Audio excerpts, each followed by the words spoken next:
Welcome to Kindly Neurodivergent with Kay. Today I have Michael Coles with me. He will be discussing autistic burnout. Welcome, Michael. Thank you very much, Carla, for having me on. It's a pleasure to be here.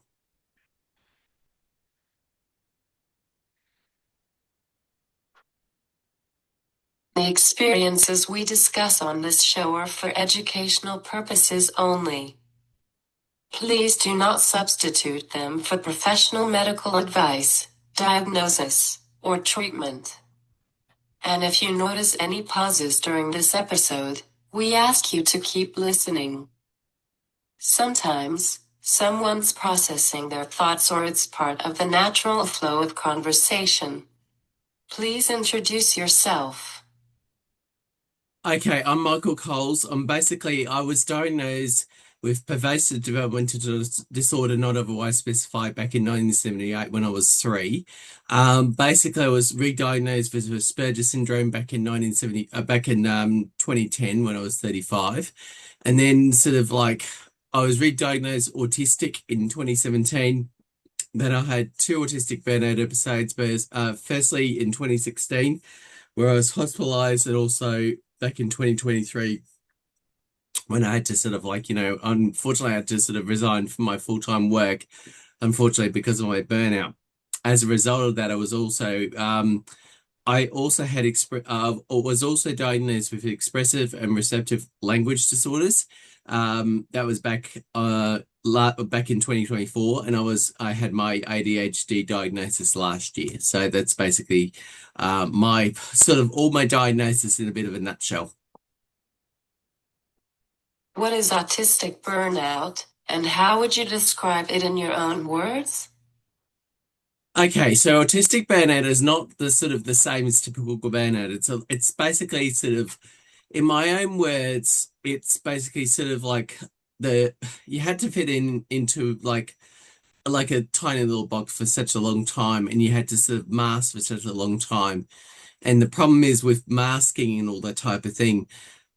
I think the biggest issue is trying to sort of like just fit into a world not built for us. So I think the main problem with autistic burnout is you try to sort of you communicate in your own way, but then because of my expressive language and receptive language disorders and stuff like that, you try and sort of like you feel like you're talking to a brick wall, and then you hold it for far too long, and then you sort of like burn out. Then basically sort of you basically sort of say, well, look, you can't do this anymore. And then sort of like you feel like I was basically like trembling in my hands and all that type of thing. And then I basically rang the 13 health number, which is the number here in Queensland, just to try and sort of find out what my symptoms were. Why am I sort of like shaking? Why am I sort of got tingling on my hands? They basically sort of said I basically had to go to hospital because it's something I basically sort of like I had to sort of must my autistic traits for such a long period of time, and it's extremely exhausting. I basically sort of I still have quite a bit of shutdowns and meltdowns, especially when I've got sort of if I'm sort of doing two things at the same time, or more than one thing at the same time, or multi sort of like layered sort of instructions.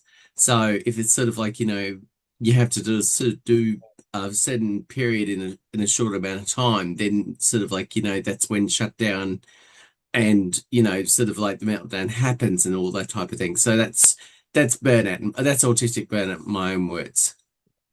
For people unfamiliar, what is masking? Well, masking is basically sort of like trying to, well, in my own words, basically sort of trying to sort of mask their sort of like their true selves in a way. And I think sort of to basically sort of like people please and suit other people.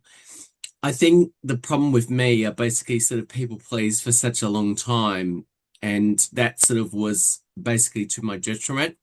I think quite a bit of things and stuff like that um, caused me to sort of just how do I sort of describe it? I'm just trying to sort of it's hard to find the words.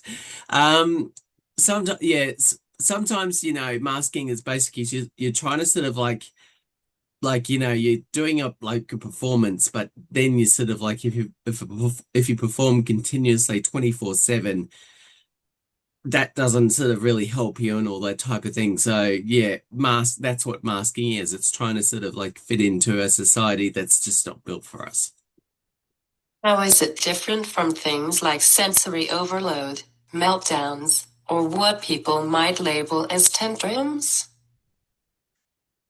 Well, it's not well, it's different because it's the brain's way of basically sort of like, stating that basically sort of like the brain sort of like, is not sort of like processing the correct amount of, or basically not processing the information correctly. So, or the brain is just processing things a little bit differently. So it's sort of like in adulthood, you kind of sort of like you you don't. I mean, I managed to sort of like try and sort of like just do it in a way that basically sort of like where it's sort of how do I sort of describe it? It's hard to describe in words because sort of like it's different to it's well it's the brain's way of basically sort of like basically sort of the brain processes information and it just basically just feels a lot different. I've got alexithymia, so I can't really describe it in a lot of words. So it's just how I mean it's not really a meltdown. It's sort of like it's definitely a nervous system issue. It's a nervous system trying to process information too fast or too soon and stuff like that. And yeah, just yeah, it's more or less sort of, you have to slow your brain down to be able to process that information. So that's sort of like that's the difference in my own words.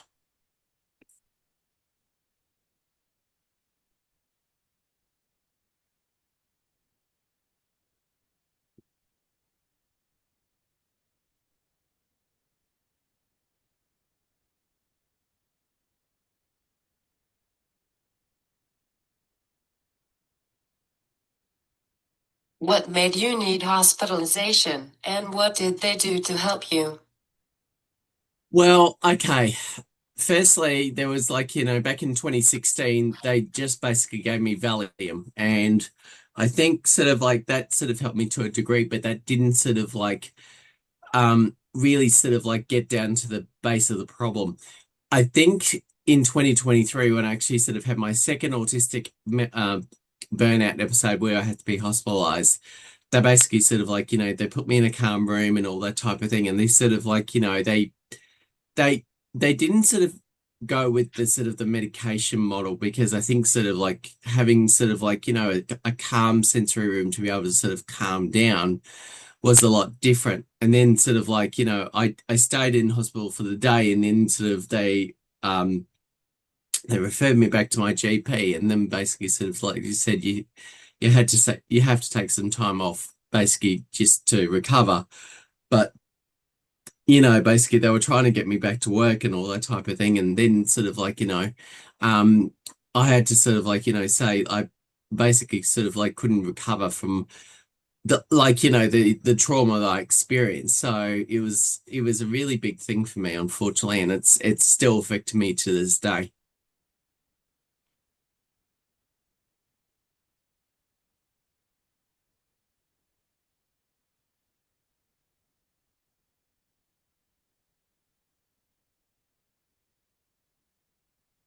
Did you receive therapy before or after?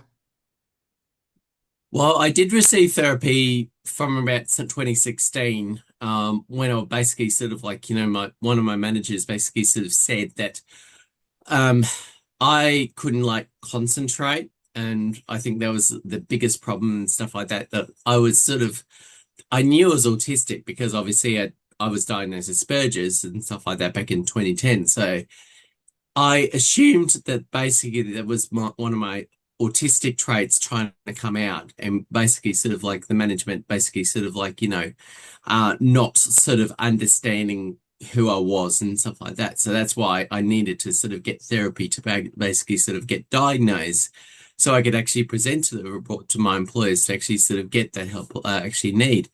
The problem is still that sort of like a lot of employers and stuff like that just don't sort of like pay attention to those things. And I think workplaces need to do better in terms of that. But basically sort of like, but the therapy after my autistic burnout, as I'm discovering more about sort of like, the way that my brain works, it kind of makes more sense now compared to what it was before. So it is, it's helping, but obviously sort of like, when I was sort of like, if I'm dealing with too much and stuff like that, it doesn't really sort of like, you can't sort of understand it the way it benefits you. So it was more or less sort of like, the therapy was basically putting out fires. So I think that's half the problem because basically sort of if you're doing too much or if your brain sort of processes too much, that's when the sort of the problems start when you sort of like you're trying to put out fires and all that type of thing.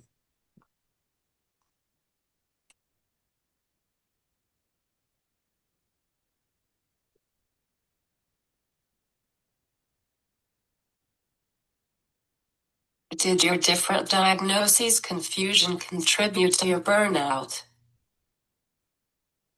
It probably didn't in a way because I didn't sort of have the reports at that particular time. But I think now as sort of I think about it, I think sort of like now I've got the full picture. I can now sort of understand my brain a lot more, and I can sort of like, this is why my brain sort of acts in that way. I've also got two autistic children as well. So I'm trying to sort of like, with the autistic parenting type of things, I'm still trying to struggle with that. So yeah, I'm still trying to sort of work that out because it just changes from day to day and all that type of thing. So yeah, it did actually sort of make a lot of sense to a degree because I think that did contribute. Did you receive support from family, friends, coworkers, or medical professionals? Um, this was this before the burnout or after the burnout, just to clarify. No. Okay, so in some both. Okay. Um, okay, so basically I think in my work life, I think there's still I tried to present a number of reports before the burnout and all that type of thing. So basically I just put together a document myself, basically stating this is the way I work and all that type of thing. Generally, when I first like started my previous work, I was supported and all that type of thing. But when they actually left, I think there was staff changes and stuff like that.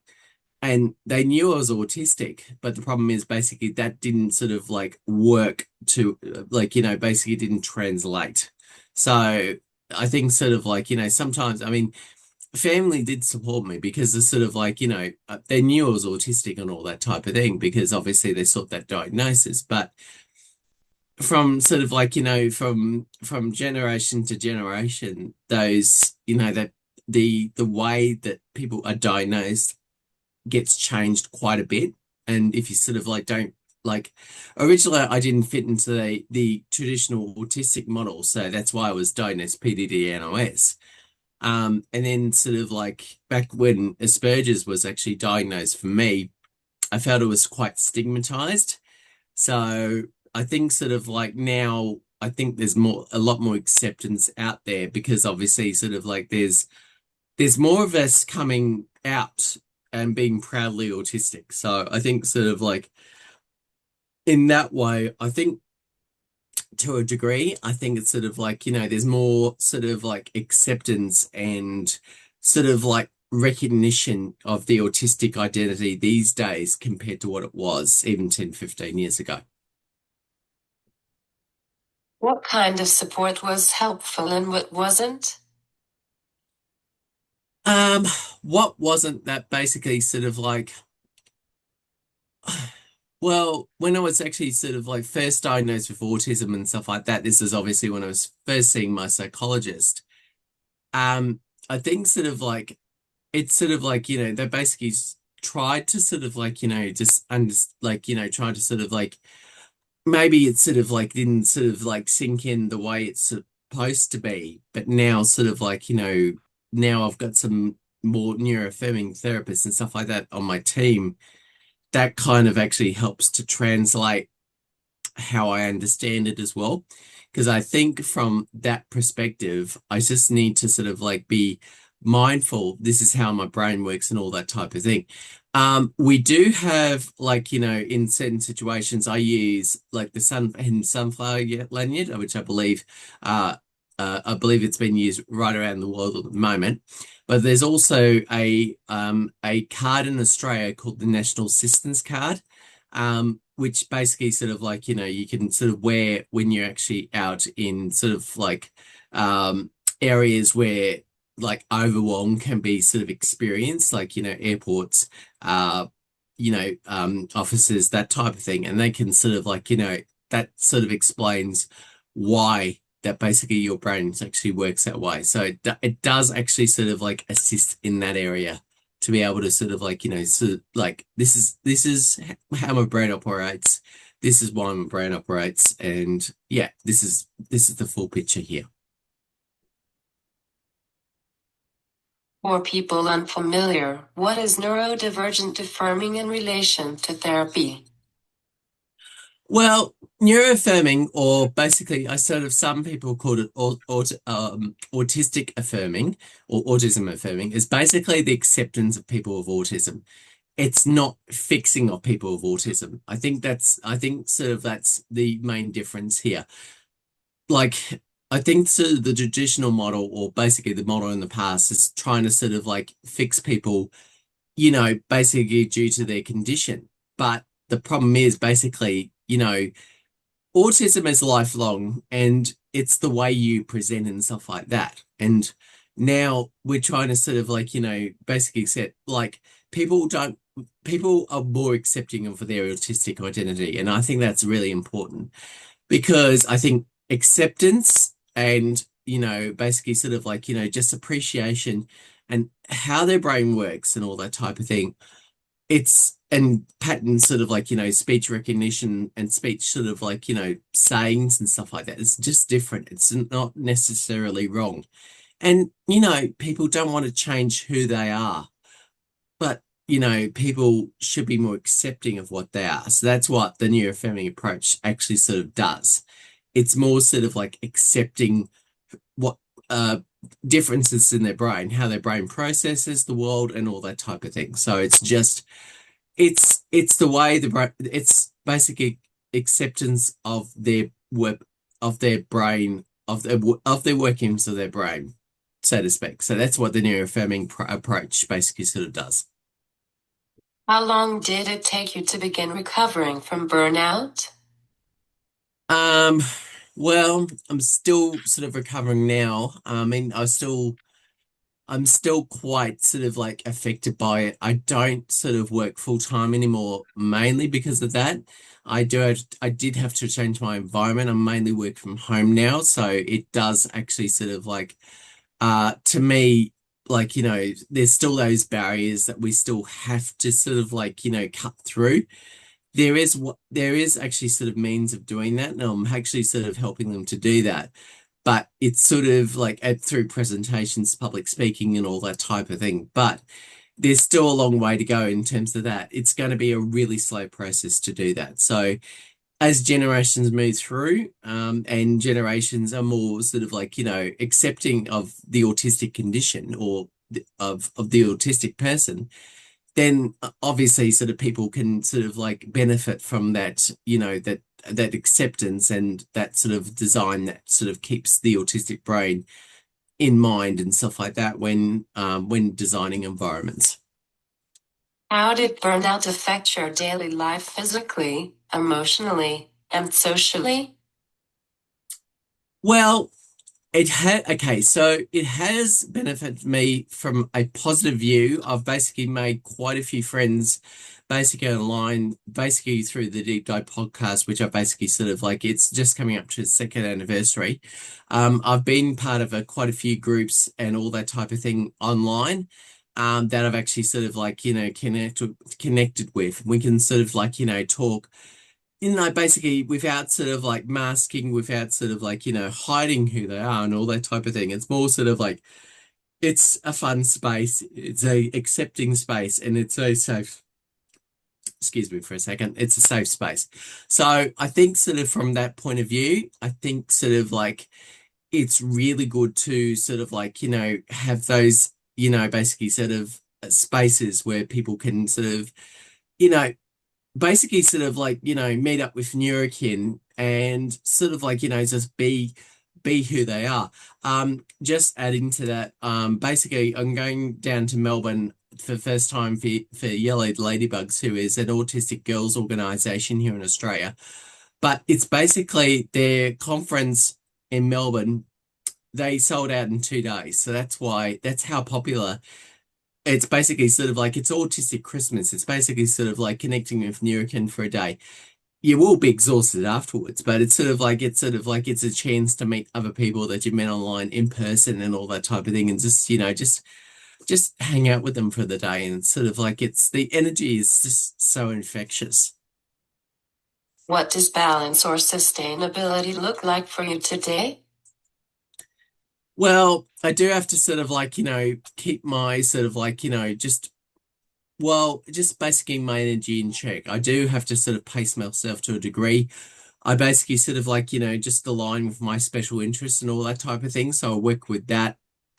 And try and sort of like, not sort of like put myself into positions where my brain can actually shut down and melt down. For example, if I sort of like, for example, I went to like, a job sort of searching thing and I looked through like basically looked through the seeker basically sort of because there was too many sort of like, steps to take that sort of like put me into shutdown and all that type of thing. So they're well aware of all that type of thing. So my brain just works a bit differently and I just got to be very, very kind to it. Thank you, Michael, for being on the show.